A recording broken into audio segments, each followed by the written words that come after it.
Cool. Seems like we're good to get started. Awesome. Hi, everybody. Welcome to the track, The Three R's. My name is Dan Hochstein. I am one of the co-chairs of the Education and Training Committee here at the association. I'm also an archivist for the American Folklife Center at the Library of Congress. This is a smorgasbord of three presentations that have almost nothing in common except that they look interesting and their titles all start with the letter R. Maybe we'll find out that they have more in common than we suspected by the end of the session. First up is David Drazin. David is originally from Cleveland, Ohio. When David was 4 years old, his father Sidney taught him to play his 78 RPM records, starting his fascination with media collecting. His mother Edith was a fine classical pianist and his first piano teacher. From 1978 to 1982, David played keyboards in Columbus, Ohio, jazz rock band Seeds of Fulfillment. Maybe we'll have to check out some Seeds of Fulfillment records. In 2019, German label Tramp Records reissued their only 45 RPM and 33 1/3 LP. David played in a backing band for R&B saxophone legend Big J McNeely on the main stage at the Chicago Blues Festival in '06 and the New Orleans Jazz and Heritage Festival in '07. In 2013 and 2022, he performed in bands in the Chicago Jazz Festival. He's accompanied classes at the Evanston School of Ballet for 40 years. David was a guest accompanist in 2003, 2004, and '06 at the Pordenone, Italy Silent Film Festival. David currently records piano accompaniments to silent films for several DVD producers and Grapevine Video. David.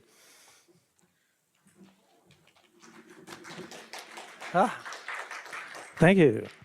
Hello, ARSC pals of records given away free with magazines. Music to Shave By is a 6-inch cardboard record, which was given away free in the December 8th, 1959 edition of Look magazine. Bing and Lewis Together is a spin-off of the still current 1956 film High Society. Okay, Josh, start the track.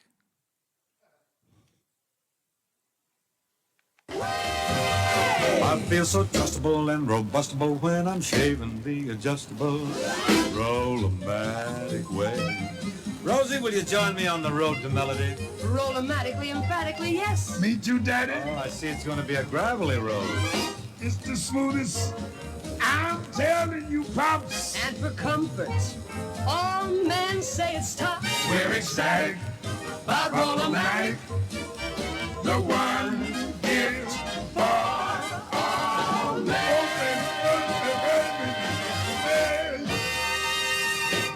Hear the Voice of Hollywood was published in August 1956 with 2 perforated pull-out 78 RPM records. Tony Curtis was on the front cover. Jane Powell was on the back. Here's a clip from both of them.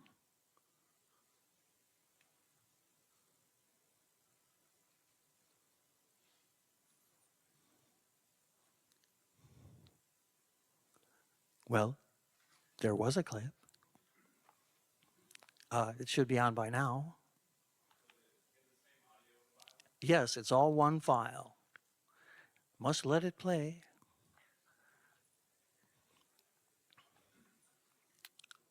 Regiments of the Household Guard. I read books. Thursday evening in Beverly Hills. That's right, just and let I must it play. say it's a real pleasure to be in Tony Curtis's home. It's a pleasure to have you here. This is the den. This is where I do a lot of work. I paint here, I read books, and take naps. Janie, do you think stars have different problems bringing up children in the public eye? Well, I think that there can be problems if you don't try to remedy them right at the very beginning, and that is maybe trying to over-publicize the children with the mother and the father, which I don't think is too good for the children. And as far as anything else, I don't believe that there's too much problem. Now, Lindsay, you be quiet for a minute. Probably the most visible magazine record of its time because of the big print run was a 7-inch flexi, The Funeral of Winston Churchill, in a 1965 National Geographic. Ahead of the gun carriage are the regiments of the Household Guard in their splendid uniforms and black bearskin hats.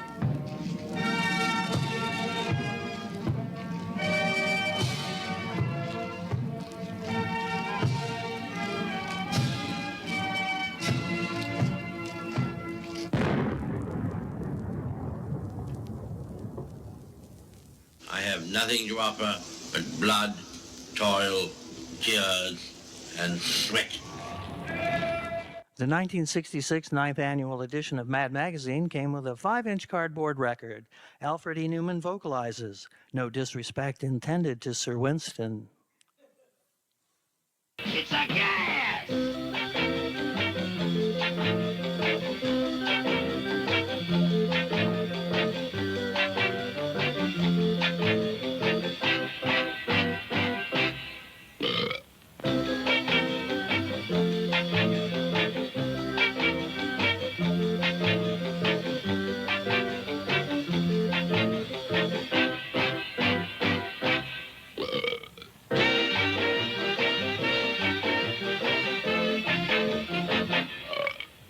Paul Revere interviews the Raiders on a 6-inch cardboard record given away free with Teen Scoop magazine in 1967.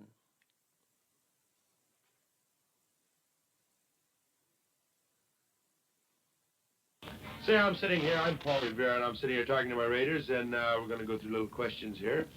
And first question I'd like to ask you fellow Raiders is, I understand we all write music. Yeah. What did you write on Midnight Ride, Fang? Attaboy, Paul. Well, I'd be really happy to tell you all that. On our album Midnight Ride, I wrote Get It On with Drake. But on a new album called Spirit of 67, I wrote 2 songs. One's called Why? The other song is called In My Community. What do you think about that, Paul? That sounds just fab gear, Fang. And now we move over to Harpo. Attaboy, Paul. Harpo, what songs did you write on our new album? New album I wrote, well, I didn't actually get any songs on the new album. Jumping ahead now to February 1985, Hugh LeCane demonstrates the electronic sackbut on this 6-inch flexi, an unissued tape recorded circa 1952. Sackbut was a medieval trombone. The next selection was written especially for the sackbut. When a composer writes a piece of music, he attempts to induce in the listener a specific mood or feeling.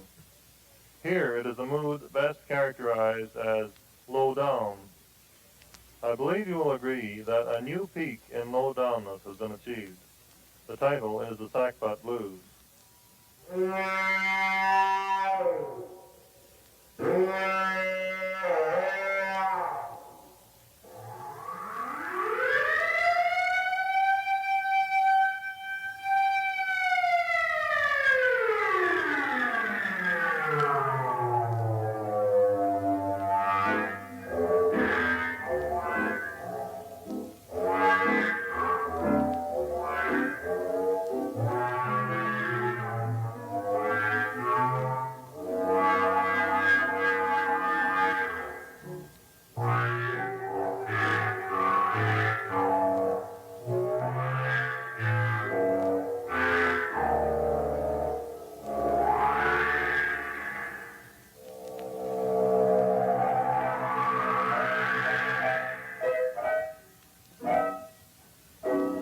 From the UK, February 1987, Sacrilege, Steinsky and the Mass Media featuring DJ E.T., The Motorcade Sped On, from a vinyl 7-inch given away free with New Musical Express. The issue I've got is May 1981, not the one the record went with, but you can see it's 60-page tabloid format. And now, here's Johnny. Ask not what your country can do for you. Ask what you can do for your... Here is a bulletin. Here is a bulletin. Stand by, please. Stand by, please. In Dallas, Texas, It appears as though something has happened in the motorcade route. In the motorcade route.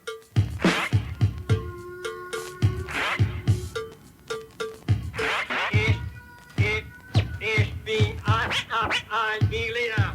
3 shots were fired. Put me on, Bill. Put me on. Put me on, Bill. Put me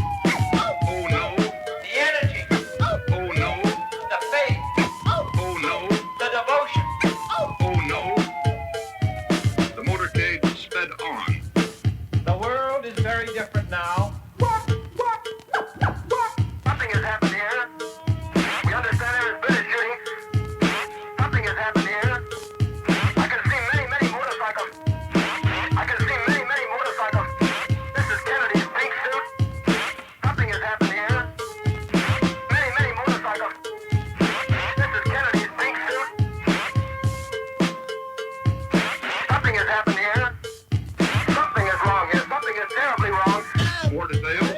Just a rush. Mrs. Kennedy jumped up. She called, "Oh no! Oh no! The energy, Oh no! the faith, Oh no! the devotion. Oh no!" The motorcade sped on. From the UK, January 1990, this magazine responsibly provided discographies of the bands they interviewed and highlighted. Here's one side of this 7-inch 45 RPM. The Mock Turtles play Croppies Lie Down.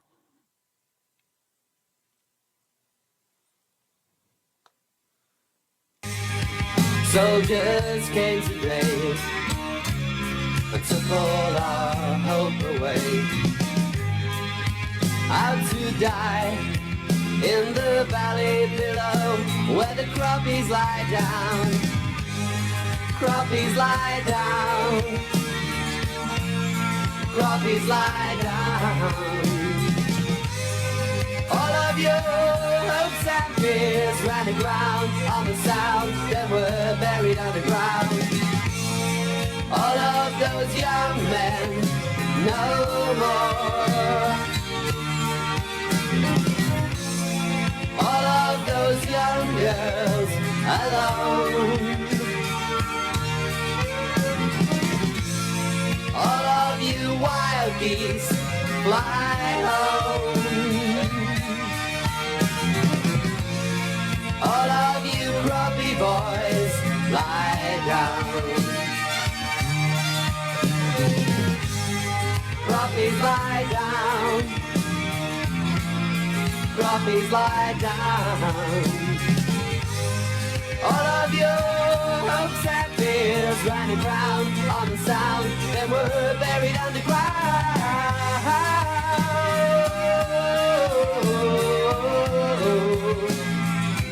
La la la la la la la la la la la la la la la.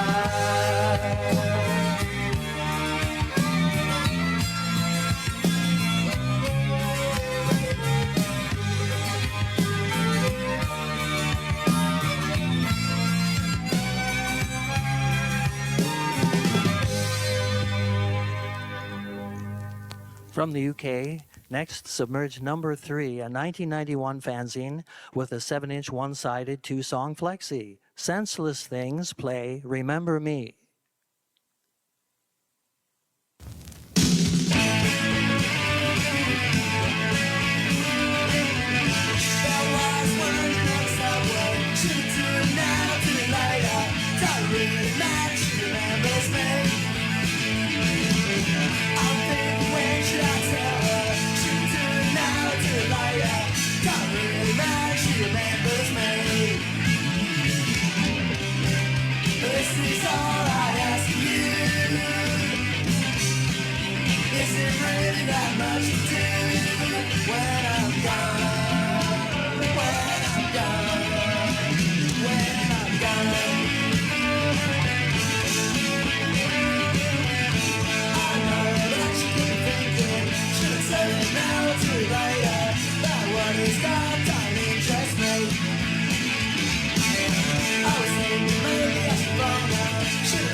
This is all I ask of you. Is it really that much to do when I'm gone? When I'm gone? When I'm gone?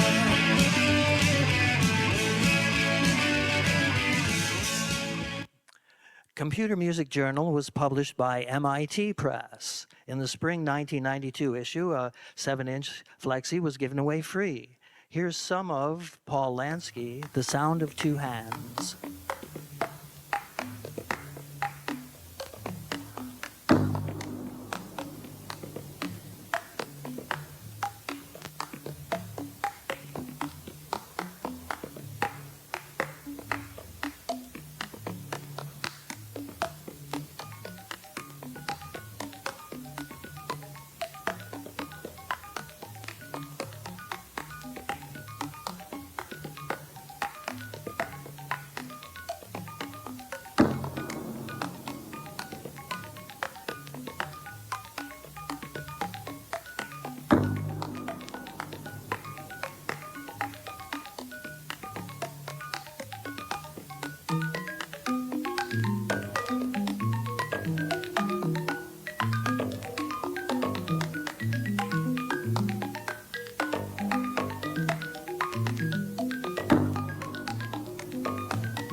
Outre the World of Ultramedia #1, 1994, from Chicago, is mainly a fringe movie fan magazine. The Riptones play Suburbia from a 7-inch flexi.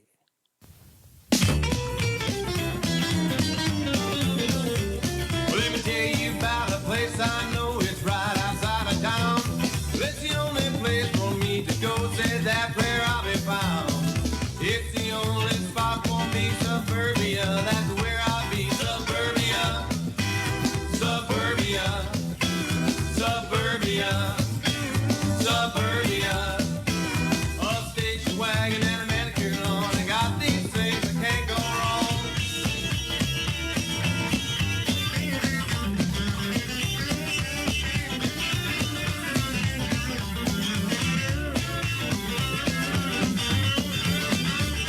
Let me tell you about a place I know, it's right outside of town.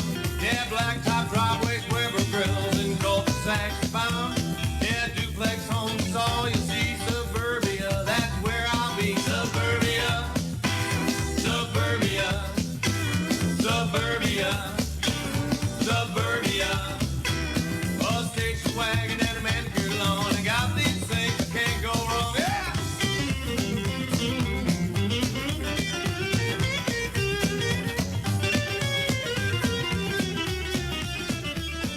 Rocktober #14, 1995. Jake Austin is a writer, journalist, comics artist of the ephemeral and wonderful. Here's one of 17 bands from this 8-inch flexi that plays 18 minutes. Jenny Theme by the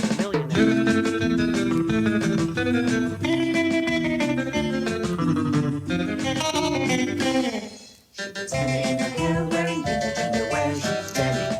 Oh, gee. She reads sassy magazines. She's a 90s kind of teen. She's Jenny. I see. She reads Teen Spirit cologne while she's talking on the phone. She's Jenny. She's the #1 girl in America.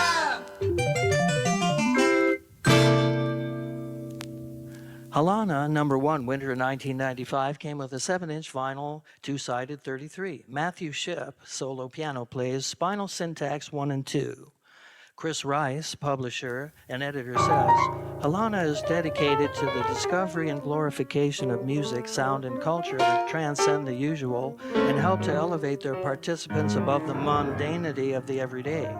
It may sound a bit lofty, but I'm convinced that music at its most unadulterated can aspire to nothing greater.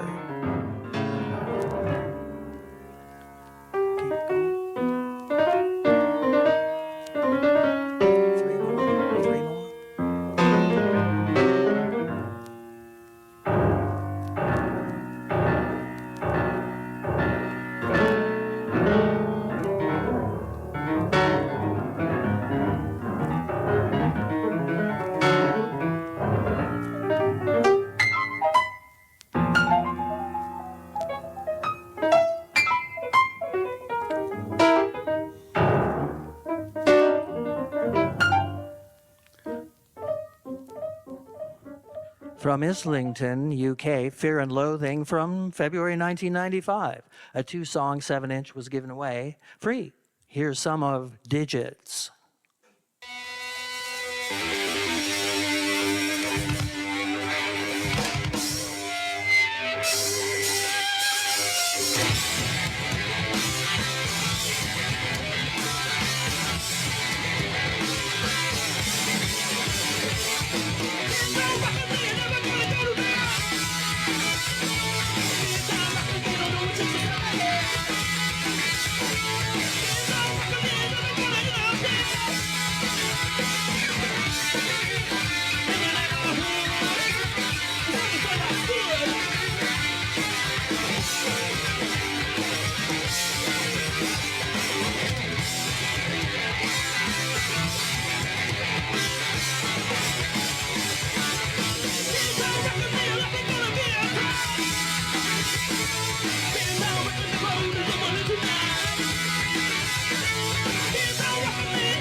From Washington, D.C., Oink number 6, 1998, the ska issue, a 7-inch vinyl 45 was given away free with this tabloid. Jumpstarts played They Come and They Go with a label misspelling.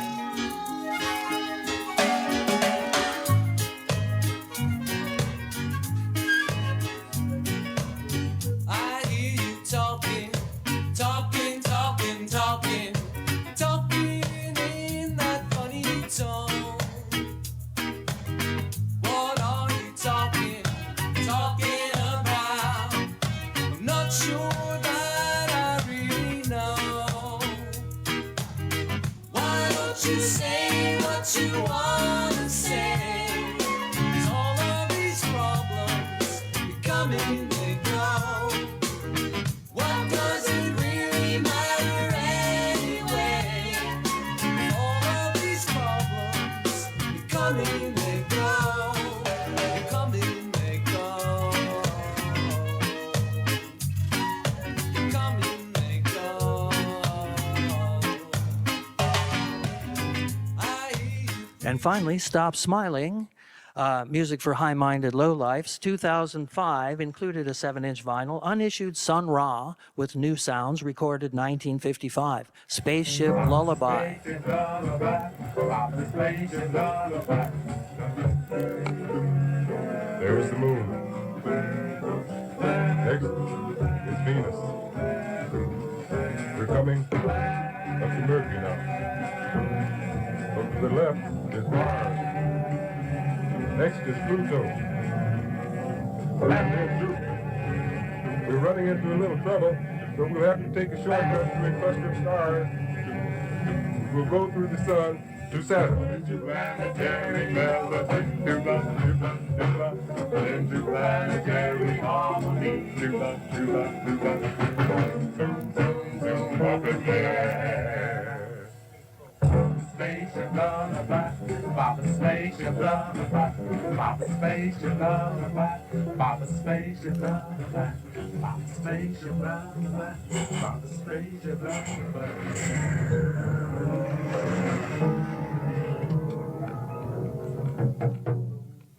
Thank you.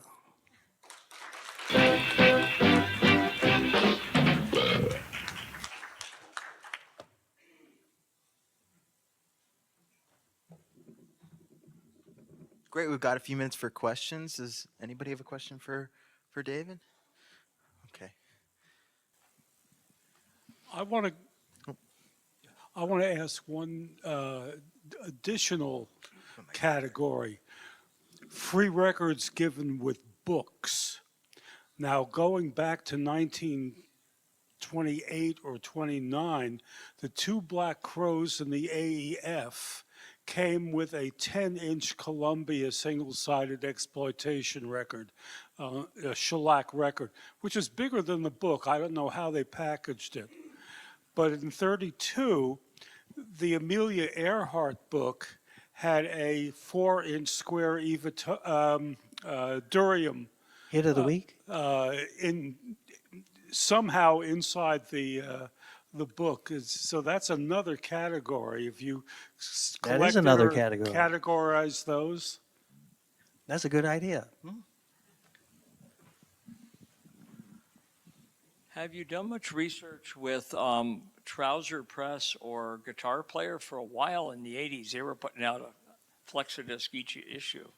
Yes, I have a lot of Guitar Player magazines and the Flexies that go with them, but I consider them to be more mainstream. For instance, Eric Clapton, who's wonderful, but I didn't think it would be, it doesn't have that sort of shock of what is this that I like. There was a few, I think someone was demonstrating their style, but you're right, it's mostly mainstream.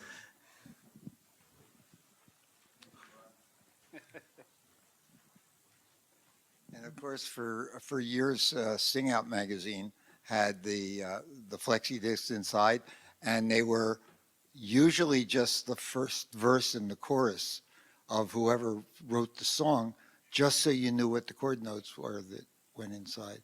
Then later they went to CDs.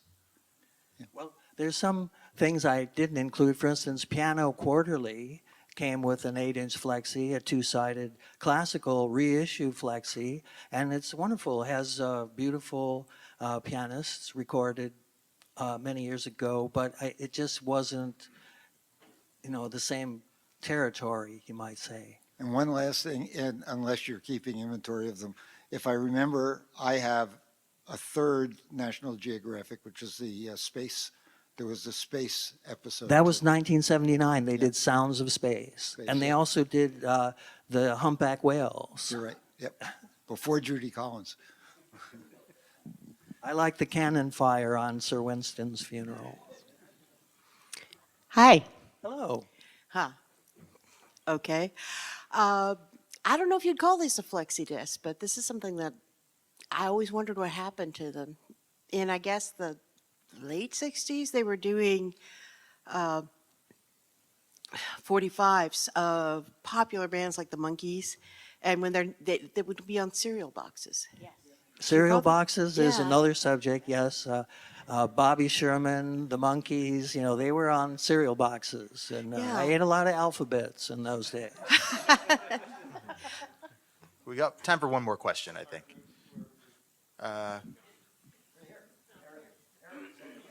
Dan, yeah. Sorry, I saw that first. Yeah, thanks. I just got a chance to do process a collection of these, and it struck me how many different instructions they had for playback. Different ones through different decades kind of have different, some people say coins, other people do tape, all these different things. I just wondered in transfers if you had discovered any surefire way of good sound. Well, I put 2 LP albums on the turntable and then put a flexi disc on it to make sure that the tone arm will stick to it. And of course, a dime is the lightest coin, So flexi discs they have a variety of quality of the vinyl they're using. Some of them have really pretty heavy duty. Others are mighty flimsy, and it's tough to get them to track. Any surefire ways or guaranteed ways? Well, there's no guarantees in this life. Words to live by. Thank you, David. Thank you.